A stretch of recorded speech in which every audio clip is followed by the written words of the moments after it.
Bon, ok. Fait que je m'installe dans mon hamac. Ouais, c'est ça. Fait que le dernier problème qu'il y a eu, ouais, c'est ça. Les poules, ouais, c'est ça, qui pondaient en dehors du poulailler. Là, donc, mais là, finalement, la solution de ça était assez simple. La solution de ça était assez simple. Je l'ai, d'ailleurs, j'y ai pensé. C'est parce que les poules pondent le matin. Fait que le matin de bonne heure, là, souvent je vais, mais pas, ouais, ben c'est ça qui était le problème, pas nécessairement si de bonne heure que ça.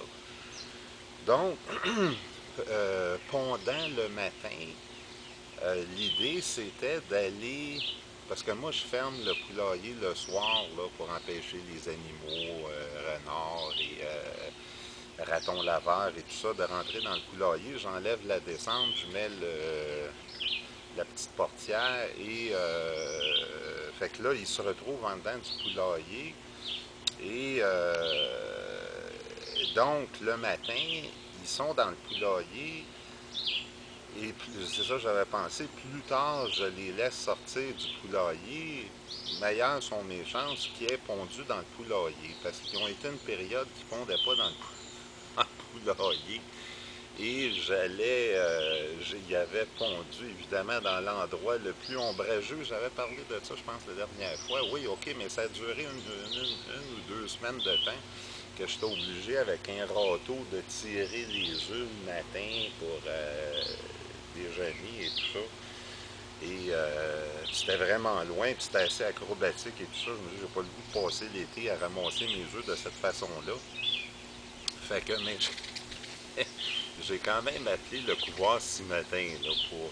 Parce que là, c'est facile à dire après quand on trouve la solution, mais avant, je ne savais pas quoi faire. J'appelle le couvoir ce matin, puis tout ça, puis il y a différents personnels là-dedans. Comme par exemple, il y a un gars qui est.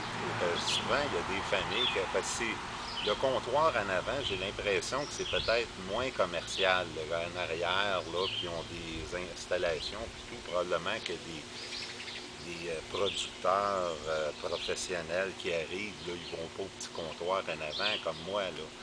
Fait que, puis il y a probablement un personnel pour eux autres et tout ça. Fait qu'au petit comptoir en avant, il y a différentes personnes, puis dont un gars là, qui est très.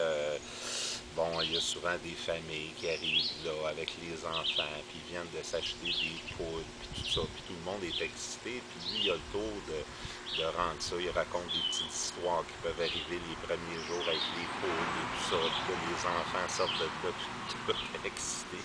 Il est bien bon pour le marketing. Puis il y a toutes sortes d'idées, là, comme là, ma poule qui pondait, mais qui ne faisait que couver et tout ça. Et bon, il m'a sorti toutes sortes d'affaires, etc., etc. Et ben, quand j'ai appelé la dernière fois pour mon problème d'eux en dehors du poulailler, je crois une fille qui était là, en tout cas, elle, c'était le genre terre à terre, puis la poésie avec les poules, puis les coqs, là, c'est pas son dada. Donc, fait que je lui demande, je lui demande, fait que j'explique mon problème d'œufs qui sont pondus en dehors du poulailler, tout ça, et fait que, fait qu'elle me dit, fait que j'y passais la remarque que j'avais ce problème-là depuis que j'avais un coq, tu sais. Puis elle, un coq, trois poules, elle dit, pourquoi vous avez acheté ça un coq, là? Ben, j'ai dit, j'arrive, je dis, ben, c'est pour le coco. J'ai entendu un silence au téléphone en voulant dire, aïe, il est pas fort ce gars-là. Fait que c'est ça. Fait que finalement, c'est exactement ce qu'elle m'a suggéré. Elle m'a dit, ben laissez-les dans le poulailler le matin, ils vont pondre dans le poulailler, puis ça finira là. Fait comme de fait, le lendemain matin et tout ça, plutôt que les sortir, c'est une des premières choses que je fais le matin parce qu'ils ont l'air d'avoir tellement de fun dehors. J'ouvre la porte, là, puis le coq est le premier, puis il se lance en bas, puis j'installe la descente, puis ils descendent les trois sans presse et tout ça. Fait que, fait que donc, fait que c'est ça. Fait que plutôt qu'ouvrir le poulailler en me levant le matin, je le fais en partant travailler. Fait que ça fait 1 heure ou 1 heure et demie de différence. Et puis c'est souvent, puis je regarde, avant d'ouvrir, je regarde, puis les 2 œufs sont là. Il y a eu juste eu une fois. Mais c'est ça, quand j'oublie de fermer le poulailler, le soir, ça arrive quand même peut-être une fois de temps en temps. Là, ben là, ils sont. Là, ça est arrivé il y a 2, 3 jours à peu près. Puis là, comme de fait, les œufs n'étaient pas là. Là mais ils répondent plus au même endroit. Là, probablement qu'ils ont vu que je l'avais découvert. Fait que là, il y a 2 œufs quelque part à l'entour du terrain. Que bon, en tout cas, je ne mettrai pas à chercher ça. Là. Fait que c'est ça. Fait que donc, c'était tout simplement ça le problème. Mais tu sais, je pensais à ça aussi, l'affaire d'être obligé de partir plus tard le matin et tout ça pour faire en sorte que le poulailler, qui pondent dans le poulailler, tout ça.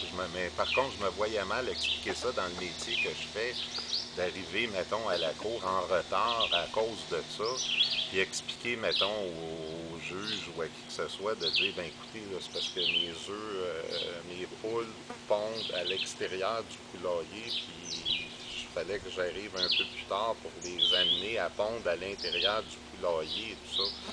Je me voyais mal avec tout le monde qui attend, puis tu arrives en retard avec des explications pareilles. J'avais pas l'impression que j'aurais été bien fort dans le département. Donc, fait que c'est ça. Fait qu'il y a toutes sortes d'affaires qui arrivent. Encore ce matin, là, j'ai un petit trottoir là, qui mène du cabanon au patio là, en pavé uni. Et j'ai mis du Varsol ouais, c'est ça qu'on m'a appris là, pour empêcher le gazon de pousser. C'est fatigant, ça a toujours été obligé de nettoyer ça et tout ça. Puis j'ai tout essayé. Le Weed Eater, c'est peut-être la meilleure chose, mais c'est long pareil, en tout cas. Fait que là, du Varsol, fait que j'ai essayé ça effectivement ce matin, hier et aujourd'hui. Mais l'effet que ça a, c'est que ça fait sortir les vers de terre qui sont pas en grande quantité, mais il y en a quand même, les vers de terre. Fait que les poules, ça n'a pas été long, qui ont vu l'intérêt qu'il y avait à surveiller ça de près et tout ça, parce qu'eux autres, avec du varsol ou tout ça, c'est d'un vers de terre. Sauf que là, fait que j'ai arrosé, j'ai mis du varsol. C'est long, parce que je veux pas répandre du varsol de même, là, puis être obligé de m'acheter 10 gallons. Là, fait que j'arrose comme ça dans les craques et tout ça. Fait que c'est un peu long. Et fait que je l'ai fait hier puis ce matin. Puis il n'y a pas juste les poules qui mangent des vers de terre avec du varsol dessus. Le coq aussi. Et étrangement, je le regardais ce matin, j'étais un peu inquiète. Je le regardais ce matin, il faisait toute la gestuelle de Cocorico, mais il n'y a pas de son qui sortait. Il n'y a pas de son qui sortait. Je le regardais, ben là, j'espère que je trouve pas ça drôle. J'espère que le Varsa n'a pas, je sais pas quoi, je penserais pas, là, probablement que ça va passer l'affaire, puis tout ça, mais je vous jure, ce matin, il y a quelques minutes, là, il était là, puis il n'y avait aucun son qui sortait, parce que quand il fait Cocorico, il le fait genre 5, 6 fois ou 6, 7 fois, et puis là, il le faisait exactement de la même façon, il se gonflait le chose, il se tendait le cou, puis il n'y avait aucun son, aucun son qui sortait. Là, j'espère que je ne suis pas pris avec un coq que j'ai acheté puis je suis obligé de nourrir à cause des cocoricots. Puis que là, il me fait pas de cocoricots. En tout cas. Fait que c'était les dernières nouvelles concernant ma petite colonie comment est-ce qu'on appelle ça, des oiseaux de basse-cour, ou je sais pas trop quoi, là, ils s'approchent tout le temps quand je parle d'elles, je sais pas trop, là, vous les voyez peut-être pas, mais il y en a une là, le coq qui s'en vient, l'autre qui est là, et mes oiseaux de Vasco, appelons ça comme ça.